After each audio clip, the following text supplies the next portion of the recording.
Haaland akui bertanggung jawab atas keterpurukan Manchester City. Manchester City sedang mengalami fase terburuk dalam beberapa tahun terakhir dengan hanya meraih 1 kemenangan dari 12 pertandingan terakhir di semua kompetisi. Erling Haaland, striker andalan mereka, dengan berani mengakui perannya dalam penurunan performa tim juara bertahan Liga Inggris tersebut. Start impresif Haaland dengan 10 gol dari 5 pertandingan awal Liga kini terasa seperti tidak begitu berarti. Sejak Agustus, bomber Norwegia ini hanya mampu menambah 3 gol, statistik yang jauh dari standar tinggi yang ia tetapkan sebelumnya. Krisis kepercayaan diri menjadi faktor signifikan dalam keterpurukan City. Haaland mengakui dampak psikologis ini terhadap performa tim, menegaskan pentingnya mempertahankan sikap positif di tengah situasi sulit. Statistik menunjukkan penurunan tajam efektivitas serangan City. Ketajaman Haaland yang menjadi andalan tim musim lalu kini belum kembali ke level optimal, mempengaruhi produktivitas gol tim secara keseluruhan. Menariknya, di tengah tekanan pada Guardiola, Haaland tetap memberikan dukungan penuh kepada pelatihnya. Ia mengingatkan tentang prestasi luar biasa Guardiola yang memenangkan 6 gelar Liga dalam 7 musim. Pertama, saya melihat ke diri sendiri. Saya belum bermain cukup baik dan gagal memanfaatkan peluang. Saya harus tampil lebih baik. Dia menjadi juara Premier League 6 kali dalam 7 tahun, jadi kami tak akan pernah melupakan itu.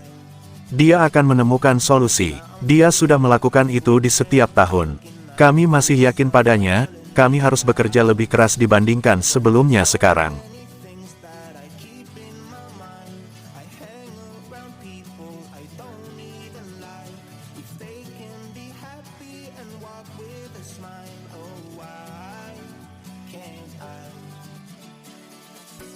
Pep Guardiola beri petunjuk soal putusan kasus 130 pelanggaran Man City.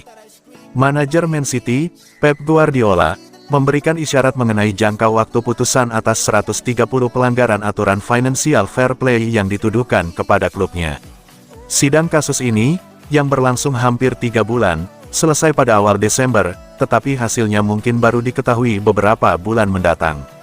The Times sebelumnya melaporkan bahwa putusan bisa saja muncul sebelum akhir Januari, tetapi Pep Guardiola memperkirakan kita mungkin harus menunggu lebih lama.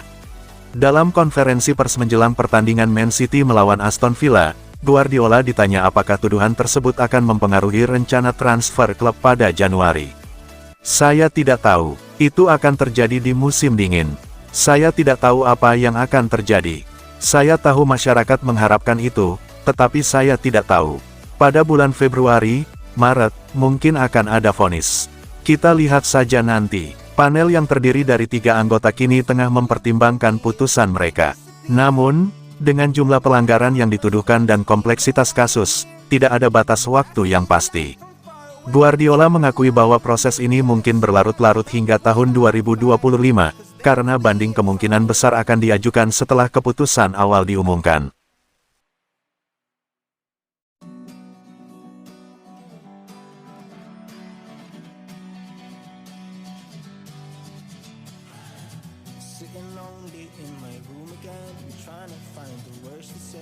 Rencana berani Pep Guardiola mendatangkan Lionel Messi, langkah terakhir buat bangkitkan Man City.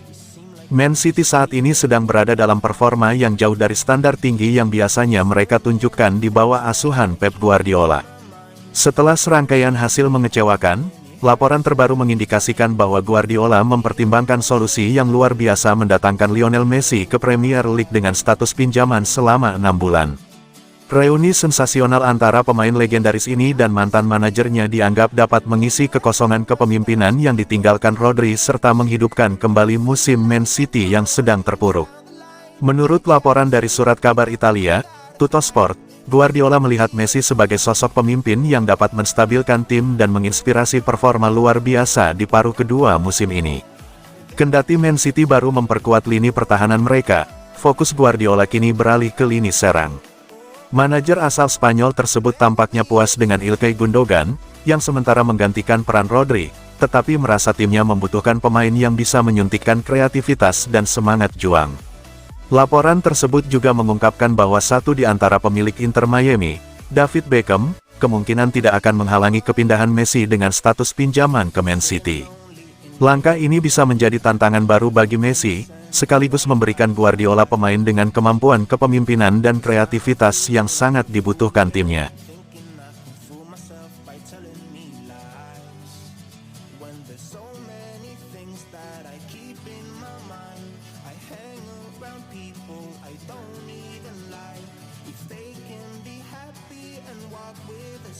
Dua laga Man City sebelum tahun berganti, bangkit atau merana lagi.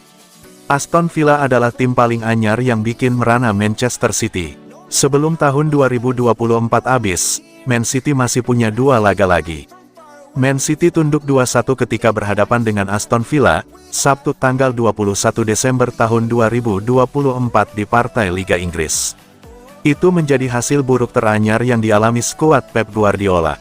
Faktanya, itu adalah kekalahan nomor 9 yang dialami oleh Man City dalam 12 laga terakhirnya di seluruh kompetisi.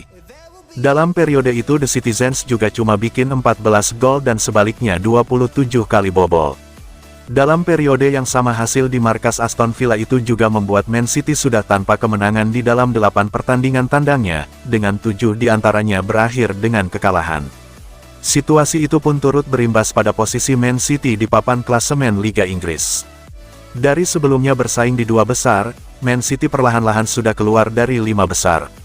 Sebelum pergantian tahun, Man City masih menyisakan 2 pertandingan lagi. Keduanya terjadi di Premier League, masing-masing berupa 1 laga kandang dan 1 laga tandang. Ada tim papan bawah Liga Inggris yakni Everton dan Leicester City yang akan memberikan ujian berikutnya bagi Man City, dalam usahanya bangkit sebelum tahun berganti.